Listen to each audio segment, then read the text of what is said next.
Mereka telah mengerahkan segalanya. 2 brigade lengkap, lebih dari 100 kendaraan lapis baja, termasuk tank serta pasukan pengintai. Namun, apa yang terjadi setelah itu bukanlah sebuah kemenangan. Yang muncul justru sebuah kegagalan besar di garis pertahanan, di ladang ranjau, dan di bawah pengawasan drone yang terus melayang di udara. Ini bukan sekadar sebuah serangan yang gagal. Ini adalah peringatan nyata tentang bagaimana wajah peperangan masa depan bisa berubah. Mari kita telusuri kenyataannya lewat apa yang terjadi di balik strategi militer.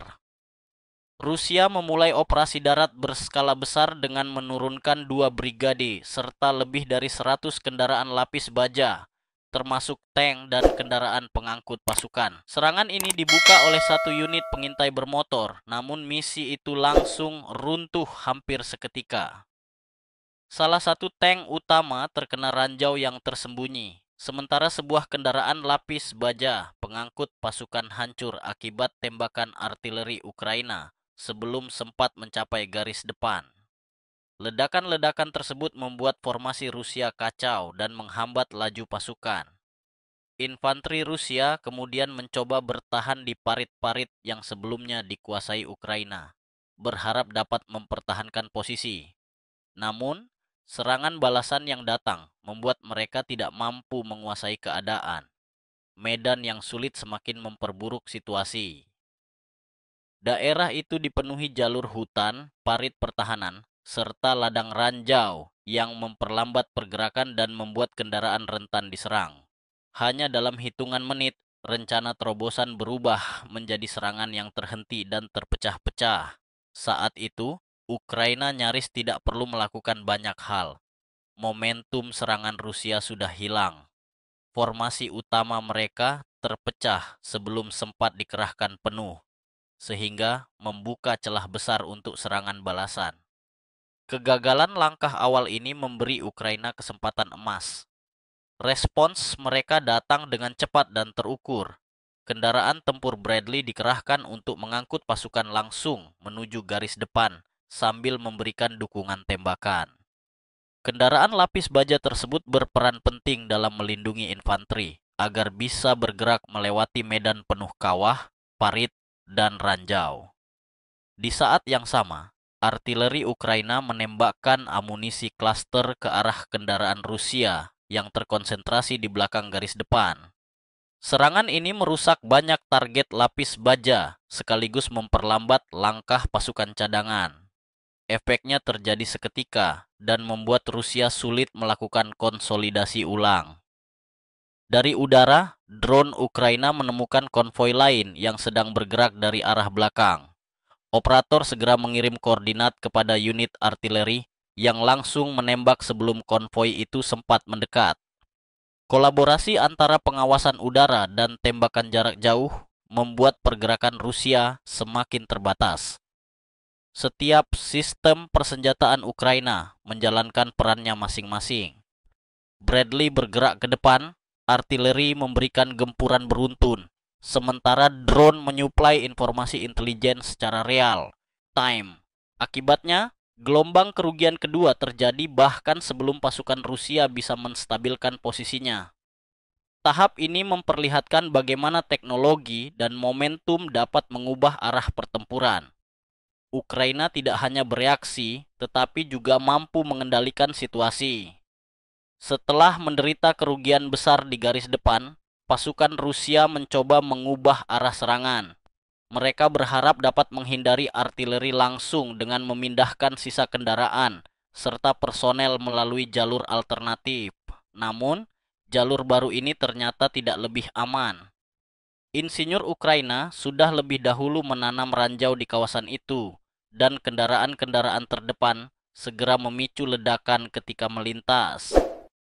Pada saat yang sama, tim rudal anti kendaraan lapis baja Ukraina menggunakan sistem penargetan presisi untuk menyerang kendaraan yang terjebak di jalur sempit. Sebagian besar serangan ini dilakukan dari posisi tersembunyi di tepi hutan, tempat unit Rusia sulit melakukan pengamatan. Keadaan semakin rumit bagi pihak Rusia ketika tim pengintai awal mereka kehilangan kemampuan bertugas, membuat pasukan yang tersisa tidak lagi memiliki panduan jelas untuk melangkah ke depan. Tanpa arahan yang tepat, mereka tidak mampu mendeteksi ancaman lebih awal. Dalam upaya membuka jalan, Rusia menggunakan kendaraan lapis baja pengangkut pasukan untuk menjelajahi rute dan menyingkirkan ranjau. Namun beberapa di antaranya juga tidak bertahan lama.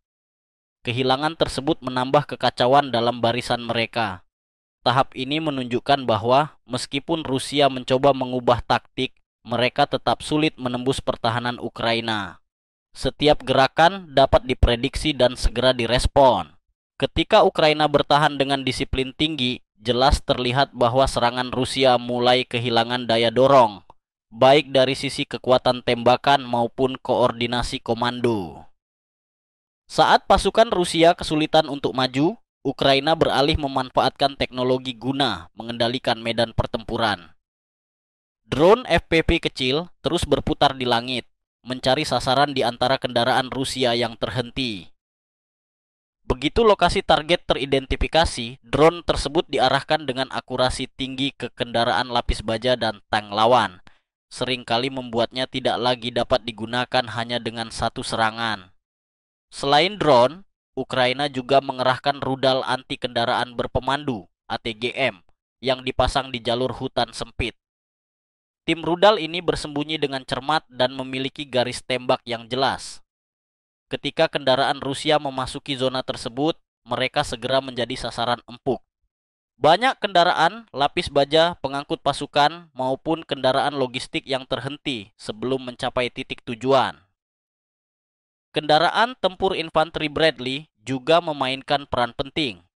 Sementara infanteri Ukraina bergerak melalui parit dan jalur hutan, Bradley tetap berada di posisi untuk memberikan tembakan pendukung. Meriam 25 mm dan sensor canggih memungkinkannya melumpuhkan infanteri lawan, sekaligus memberi waktu bagi pasukan Ukraina untuk mengatur ulang posisi atau bergerak maju.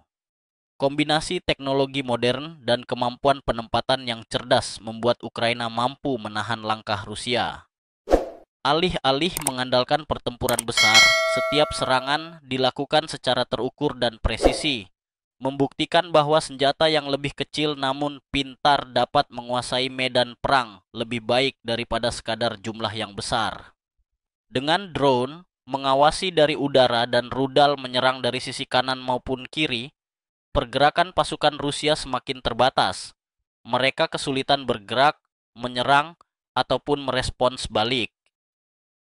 Pada tahap berikutnya, tank-tank modern buatan Barat akhirnya bergabung dalam pertempuran ketika Ukraina melancarkan serangan balik. Tank Leopard, dua buatan Jerman yang diberikan oleh mitra NATO, dikerahkan di belakang garis depan. Berbeda dengan kendaraan yang lebih ringan, Leopard tidak melaju cepat ke ladang ranjau, tetapi tetap menjaga jarak sambil memberikan dukungan tembakan jarak jauh. Meriam 120 mm mereka menembus area terbuka, mengincar kendaraan lapis baja Rusia yang terjebak di dekat hutan dan parit pertahanan. Setiap tembakan dipilih dengan hati-hati, ditujukan untuk menghentikan ancaman tanpa membuat tank berada dalam bahaya. Dukungan ini memberi perlindungan kepada infanteri Ukraina serta memperlambat gelombang serangan berikutnya dari pihak Rusia.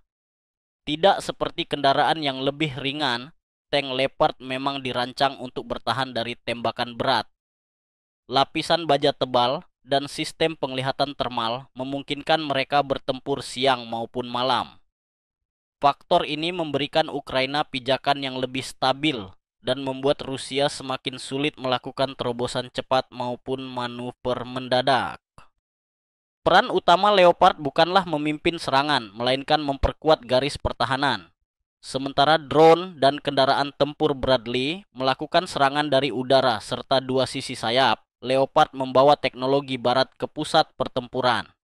Setiap tembakan Leopard menjadi pengingat bagi Rusia bahwa konflik ini tidak lagi bersifat lokal. Kini, Ukraina telah mendapat dukungan dari beberapa mesin tempur paling modern di dunia. Setelah gelombang serangan pertama gagal, Rusia mencoba lagi dengan pasukan baru serta tambahan kendaraan lapis baja. Gelombang kedua ini tampak lebih besar, namun tetap menempuh jalur lama dan mengulangi kesalahan yang sama. Ketika konvoi mendekati garis pertahanan Ukraina, mereka segera berhadapan dengan ranjau dan tembakan artileri jarak jauh. Drone Ukraina mendeteksi pergerakan itu sejak awal dan langsung mengirim koordinat ke unit artileri yang bersembunyi. Tanpa menunda, artileri Ukraina menembakkan amunisi ke seluruh area, merusak tank serta kendaraan lapis baja sebelum sempat membentuk formasi. Asap dan pergerakan cepat tidak mampu menghindari pengawasan drone. Susunan medan pertempuran juga tidak berubah. Parit-parit dalam, jalur hutan, serta ladang terbuka penuh rintangan. Pasukan Rusia tidak memiliki jalur yang jelas untuk menembus. Tank mereka berhenti karena kekacauan atau rusak saat mencoba melewati penghalang. Meski sudah dipersiapkan dengan lebih baik, gelombang kedua tetap tidak memiliki kejutan. Ukraina memantau setiap langkah melalui drone dan sensor. Semakin jauh mereka bergerak, laju pasukan Rusia makin melambat dan semakin berbahaya. Pada akhir gelombang kedua, harapan Rusia untuk mengubah keadaan kembali memudar. Formasi mereka tetap kacau, terjebak di ladang ranjau, dan rentan terhadap tembakan artileri. Dalam kekacauan itu, sebuah kelompok kecil prajurit Ukraina terperangkap di parit garis depan. Mereka dikepung oleh tembakan artileri dan senjata ringan, membuat peluang untuk melarikan diri nyaris mustahil. Situasi semakin berat ketika salah satu prajurit terluka parah dan meminta rekan-rekannya meninggalkannya agar yang lain bisa bertahan hidup. Namun, komando Ukraina menolak meninggalkan prajuritnya. Sebuah kendaraan tempur Bradley segera dikirim, meskipun harus bergerak di bawah tembakan untuk mencapai kelompok yang terjebak.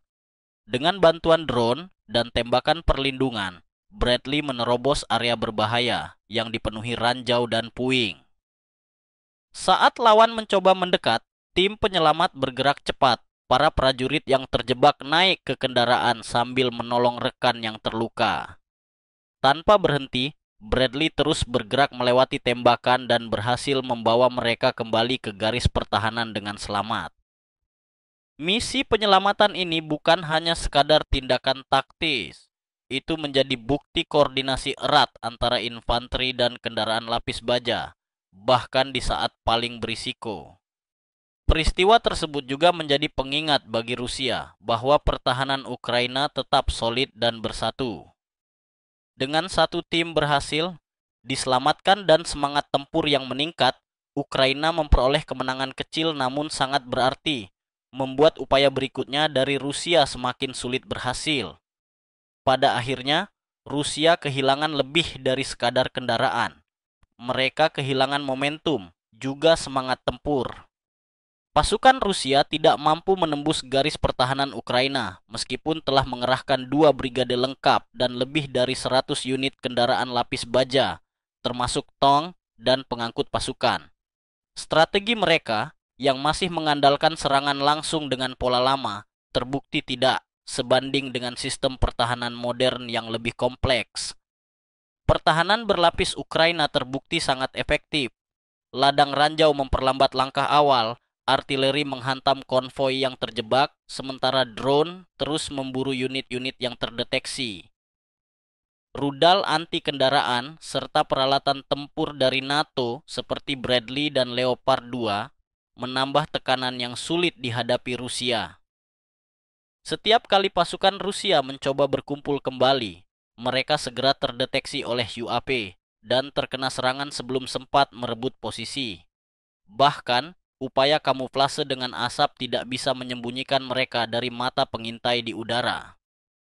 Operasi ini memperlihatkan kekuatan perang asimetris ketika pasukan yang lebih kecil namun terkoordinasi dengan baik, menggunakan senjata pintar, mampu menghadapi lawan yang lebih besar dengan taktik usang.